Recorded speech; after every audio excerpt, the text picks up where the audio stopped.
మరిచేది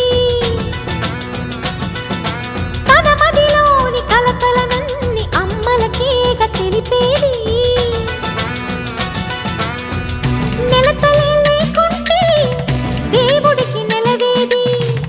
భక్తులే రాకుంటే గుడికి ఇక వెలుగేది దయతోటి కుంకుమ పూలు అక్షింతలు